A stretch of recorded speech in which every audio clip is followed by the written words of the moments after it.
Hello friends आज के इस वीडियो में हम स्टार्ट करने वाले हैं सेंट्रल गवर्नमेंट की एक ऐसी स्कीम जो कि उन पर्सन्स के लिए बहुत ही बेनिफिशियल होगा जो किसी तरीके से फिजिकली चैलेंज व्यक्ति हैं। उनके लिए काफ़ी अच्छी स्कीम्स है जो कि गवर्नमेंट उनको मोटिवेट कर रही है कि अगर उन्होंने 10th क्लास पास आउट कर लिया है तो उस केसेस में वो अपनी हायर एजुकेशन के लिए आगे पढ़ाई कर सकते हैं। इस पर्पज से उनको ये स्कीम इंट्रोड्यूस की गई है जिससे कि वो उनका बेनिफिट ले सके। तो आइए हम इस वीडियो में देखते हैं कि इस स्कीम में क्या क्या बातें कही गई हैं, क्या क्या इसके प्रोज एंड कॉन्स हैं और क्या क्या इसमें चीज़ें कवर की गई हैं, किनका बेनिफिट आप ले सकते हैं। वो सारी बातें आज इस वीडियो में हम कवर करेंगे। इससे पहले जो मैंने वीडियो बनाई थी उसमें मैंने पढ़ाया था कि वो स्कीम सेम पर्सन के लिए थी जो फिजिकल चैलेंज व्यक्ति हैं, बट वो थी प्री मैट्रिक यानी कि 10th क्लास से नीचे क्लासेस में है। तो उस केसेस में वो स्कीम्स आपके लिए थी, वो थी आपकी प्री मैट्रिक प्री मैट्रिक्स थी। बट इस वीडियो में हम जो स्टार्ट करने वाले हैं वो है आपकी पोस्ट मैट्रिक वाली स्कीम। इस वीडियो में मैं आपके लिए लेकर आया हूँ पोस्ट मैट्रिक वाली। अगर आपने तेज अगर आपने 10th क्लास पास आउट कर लिया है तो ये वीडियो फिर आपके लिए है। तो आइए हम देखते हैं इसमें हम क्या क्या चीज़ें कवर करने वाले हैं। बिल्कुल स्टार्टिंग में सारी चीज़ें हम कवर करेंगे, कैसे इस स्कीम का बेनिफिट आप ले सकते हैं। तो सबसे पहले बात करते हैं कि ये स्कीम है किन पर्सन के लिए। तो देखिए ये है basically post matric scholarship student with disabilities. ऐसे स्टूडेंट जिन्होंने अपनी 10th क्लास पोस्ट मैट्रिक्स अपनी 10th क्लास पास आउट कर लिया है और वो व्यक्ति किसी भी तरीके से अगर डिसेबल्ड व्यक्ति हैं, फिजिकली चैलेंज व्यक्ति हैं, तो फिर ये स्कीम आपके लिए है। और ये जो स्कीम लॉन्च की गई है ये हमारी सेंट्रल गवर्नमेंट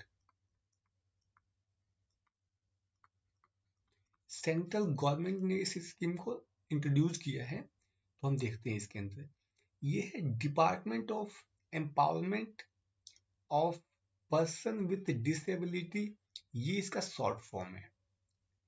तो इस डिपार्टमेंट ने सेंट्रल गवर्नमेंट के थ्रू इस स्कीम को लॉन्च किया उन पर्सन्स के लिए जो कि किसी तरीके से हमारे फिजिकली चैलेंज व्यक्ति हैं, जिससे कि वो अपनी education higher education 10th class के बाद आगे परस्यू कर सके और गवर्नमेंट की इस स्कीम का बेनिफिट ले सके, तो जिससे कि उनको कुछ फाइनेंशियली सपोर्ट मिल सके। तो उन स्टूडेंट्स के लिए है। तो अब आगे देखते हैं इसमें हम अगली चीज बताई गई है इसमें अबाउट द स्कीम। ये स्कीम किसके बारे में है?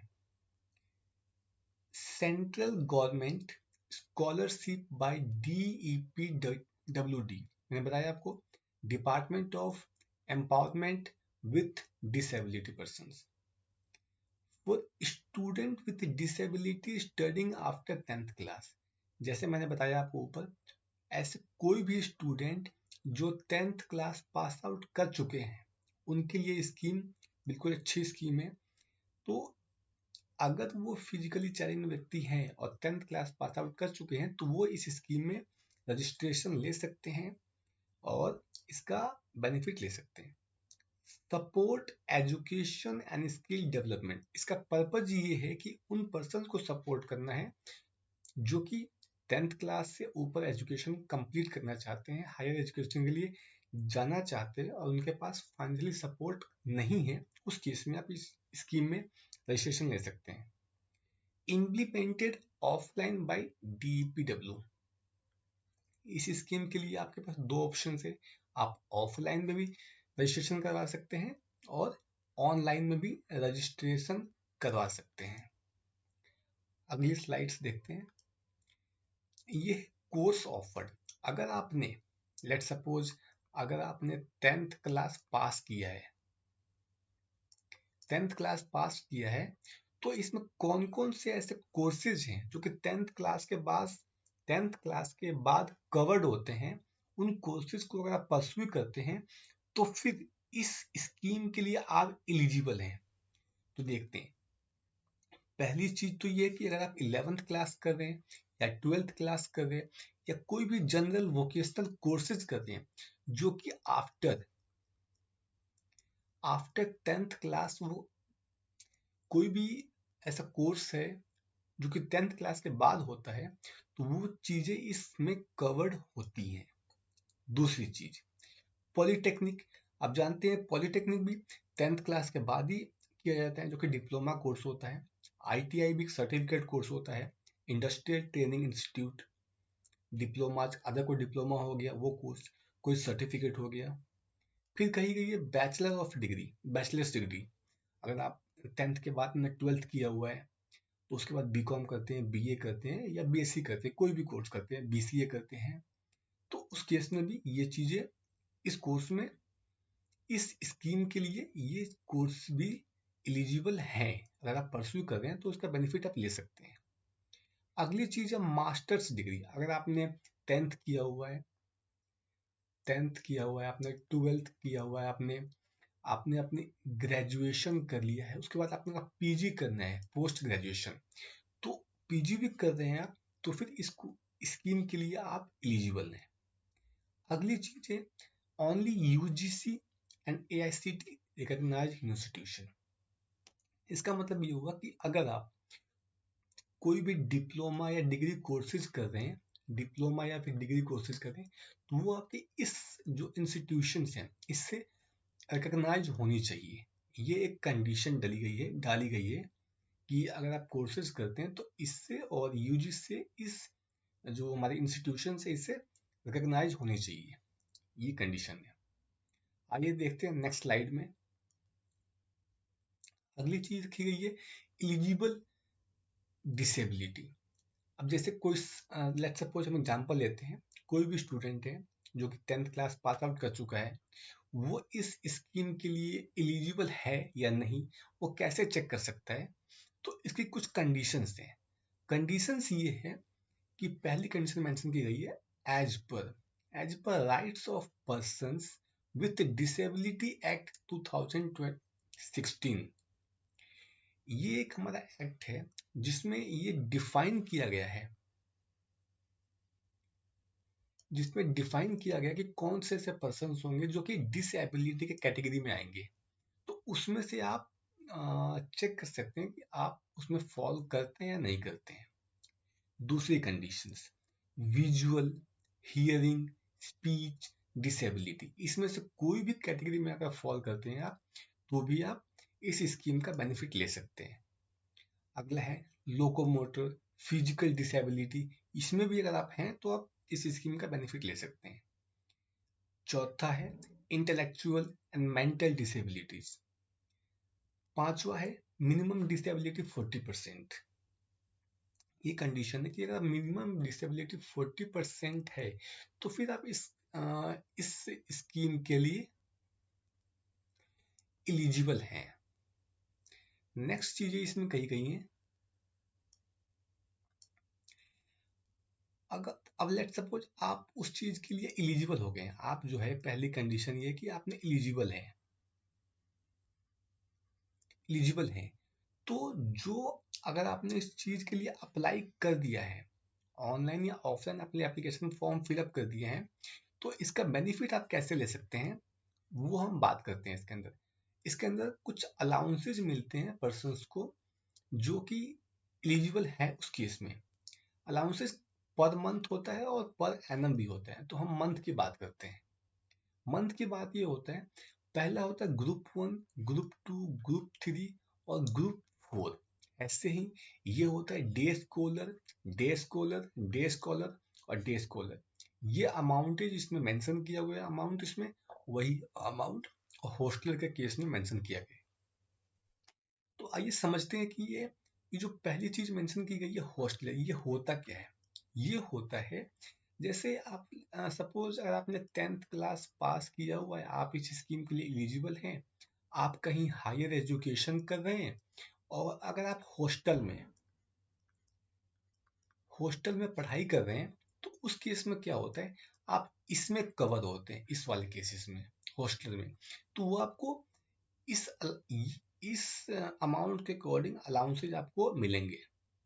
लेकिन अगर आप यही सेम चीज आपने 10th क्लास पास आउट कर लिया है, आप कहीं हायर एजुकेशन के लिए परस्यू कर रहे हैं, लेकिन अगर आप घर पे रह रहे हैं या कोई अपना कहीं और रेंट पे आप खुद से रह रहे हैं, तो उस केस में आपकी इस कैटेगरी में फॉल करते हैं, डे स्कॉलर में। लेकिन अगर आप हॉस्टल में रह रहे हैं या गवर्नमेंट का कोई ऐसा कोई पीजी है या कुछ गवर्नमेंट ने आपको इंस्टीट्यूशन ने कॉलेज ने प्रोवाइड किया वहाँ रह रहे हैं, तो आप हॉस्टल में कवर्ड आएंगे। और आप खुद से अगर कहीं रेंट पर लेकर रह रहे हैं या कहीं अपने घर पर रह रहे हैं या किसी फ्रेंड के घर पर रह रहे हैं, तो उस केस में आप डे हॉस्टल में कवर्ड आएंगे, तो उसके अकॉर्डिंग आपको ये अलाउंसेज मिलेंगे। अब बात करते हैं अगली, इसमें है अदर अलाउंसेज। अदर अलाउंसेज क्या मिलता है? विजुअल इम्पेयर्ड, इस केस में आपको 4000 पर ईयर का अलाउंसेज दिया जाएगा। ये कुछ अदर अलाउंसेज है उन अलाउंसेज के अलावा। अगला है इंटेलेक्चुअल डिसेबिलिटी, इस केसेस में आपको 4000 पर ईयर का अलाउंसेज मिलेगा। थर्ड आता है hearing and physical and other allowances, जो इसमें 2000 रुपीज पर एनम का अलाउंसेज आपको मिलेगा। And next and last allowances है बुक अलाउंसेज। बुक अलाउंसेज मतलब अगर आप पढ़ाई कर रहे हैं तो उस केसेस में आपको बुक जैसे कि स्टेशनरी वगैरह परचेज करने के लिए आपको 1500 रुपीज का एक्स्ट्रा अलाउंसेज पर एनम मिलेगा। तो ये कुछ अदर अलाउंसेज मैंने बता दिया आपको। पीछे बताया था ये अलाउंसेज जो कि मेंटेनेंस अलाउंसेज थे, ये थे अदर अलाउंसेज। अब बात करते हैं नेक्स्ट चीज की, एलिजिबिलिटी क्राइटेरिया क्या होगा। ये सबसे इंपॉर्टेंट है, क्योंकि इसी के बेसिस पे ये डिसाइड होता है कि आप इस के लिए एलिजिबल है या नहीं है। तो अब देखते हैं, ये है स्टूडेंट विथ 40% और मोर डिसेबिलिटी। मैंने बताया आपको ऊपर के स्लाइड्स में 40% या मोर डिसेबिलिटी है, उस केसेस में आप इस चीज के लिए एलिजिबल है, अदरवाइज आप एलिजिबल नहीं होंगे। दूसरी condition, family income less than or equal to 2.5 lakh per year होनी चाहिए। अगर आपकी इनकम फैमिली इनकम 2.5 लाख से कम या उसके इक्वल है तो ही आप इस स्कीम के लिए एलिजिबल है, अदरवाइज एलिजिबल नहीं होंगे। तीसरी चीजें, must be studying post matric course. ऐसा नहीं है कि आप 10th क्लास में ही पढ़ाई कर रहे हैं या फिर 9th में कर रहे हैं और इस स्कीम के लिए आप अप्लाई कर रहे हैं, ऐसा नहीं होगा। अगर आप 10th क्लास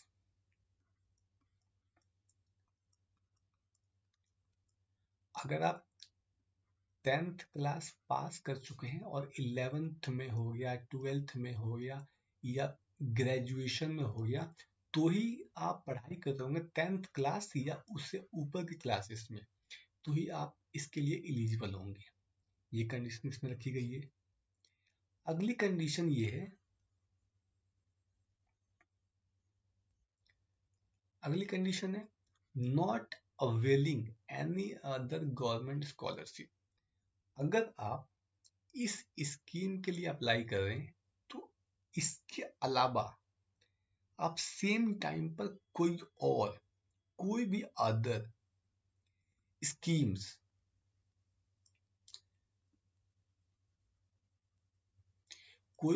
स्कीम्स आप अवेल नहीं कर रहे होंगे। अगर आप कोई भी स्कीम्स आप ऑलरेडी ले रहे हैं तो उस केस में भी आप एलिजिबल नहीं होंगे, ये कंडीशन है इसकी। आगे की चीजें देखते हैं हम लोग।